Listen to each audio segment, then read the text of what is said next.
এই হচ্ছে AGT live 24/7। ये है एजीटी लाइव 24/7।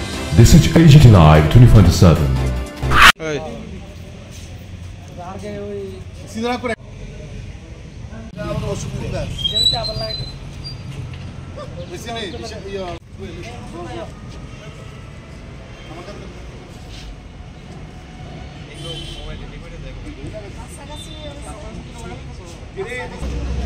বিশ্ব পরিবেশ দিবস প্রতি বছরই আমরা বামপন্থী ছাত্র যুবরা এসএফআই, ডিএফআই, টিএসইউ এবং টিএফ এই দিবসটা উদযাপন করি। আমাদের রাজ্যে নানা প্রান্তে আমরা আজকে বৃক্ষ রোপণ করছি, চারা বৃক্ষ, এবং বেশিরভাগ জায়গায় আমরা মানুষের হাতে চারা বৃক্ষ উপহার হিসেবে তুলে দিচ্ছি বাড়িতে লাগানোর জন্য।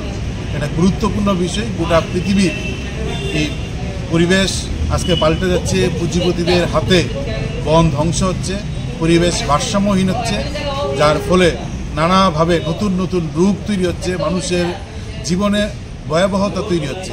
ফলে তা আটকানোর জন্য পরিবেশ রক্ষা করা আজকের দিনে সবচেয়ে বড় একটা গুরুত্বপূর্ণ দায়বদ্ধতার বিষয় হয়ে দাঁড়িয়েছে। এই দায়বদ্ধতার কথা মাথায় রেখেই আমরা আহ্বান করছি সমগ্র মানুষের কাছে যে বৃক্ষ লাগান, চারা গাছ রোপণ করুন, গাছ না কাটার জন্য যতটুকু সম্ভব গাছকে বাঁচানোর চেষ্টা করা, এবং একজন মানুষ আরেকজন মানুষের হাতে উপহার হিসেবে এই সময় মনে হয় একটা চারা বৃক্ষ তুলে দেওয়া এটা গুরু দায়িত্ব আমাদের। কারণ আমাদের জীবনযাত্রা ভবিষ্যতের জীবন সুরক্ষার প্রশ্নে এই যে পরিবেশ রক্ষা করা, এই গুরু দায়িত্ব পালন করা প্রতিটা মানুষের দায়বদ্ধতার বিষয়। দায়বদ্ধতা থেকেই আমরা আজকে বৃক্ষরোপণ কিংবা চারা বৃক্ষ উপহার দেওয়ার এই কাজটা আমরা হাতে নিচ্ছি।